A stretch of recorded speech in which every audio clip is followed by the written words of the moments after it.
আর এই ডিসি লেককে নিয়ে অবশ্যই পরিকল্পনা রয়েছে এইখানে একটি উন্নত মানের পর্যটন কেন্দ্র কিভাবে করা যায় টোটাল এই এলাকা নিয়ে ইতিমধ্যেই আমি একটি পর্যটন কর্পোরেশনের চেয়ারম্যানকে নিয়ে এসেছিলাম, চর এলাকাও ভিজিট করেছে, এই এলাকাটাও ভিজিট করেছে। এইটা হচ্ছে মিনি পর্যটন কেন্দ্র হবে, আর চর এলাকায় হবে বৃহদাকারে পর্যটন কেন্দ্র। আমি নির্বাচনের পূর্বে বলেছিলাম যে টাঙ্গাইলের একটি পর্যটন করা যায়, সেই লক্ষ্যেই কাজ শুরু করেছি। বাকি আল্লাহ ভরসা, আল্লাহ রহমতে ইনশাল্লাহ সকলের দোয়া থাকলে আমাদের সর্বোচ্চ আন্তরিকতা চেষ্টা রয়েছে এবং এই চেষ্টা অব্যাহত থাকবে যতক্ষণ পর্যন্ত আমরা সফল না হই।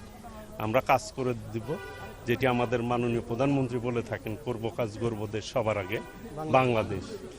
এই টাঙ্গাইলটা যদি, এই লেকটা যদি সুন্দর থাকে, উপযোগী করে তুলতে পারি, তাহলে এই টাঙ্গাইলের মানুষজন এখানে এসে বিনোদনের একটি ব্যবস্থা থাকবে এবং এখানে মাছ চাষ করা হলে এই মাছও কিন্তু টাঙ্গাইলের মানুষই খেতে পারবে।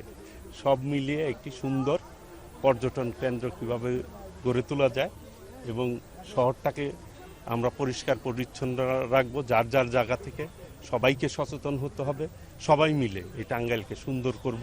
আপনাদের সার্বিক সহযোগিতা কামনা করছি। এর বাইরে এইটাকে দৃষ্টিনন্দন করা, একটি পর্যটন কেন্দ্র করা, এই শহরের মানুষদেরকে যাতে বিনোদনের সুযোগ থাকে, সব ধরনেরই প্ল্যান রয়েছে।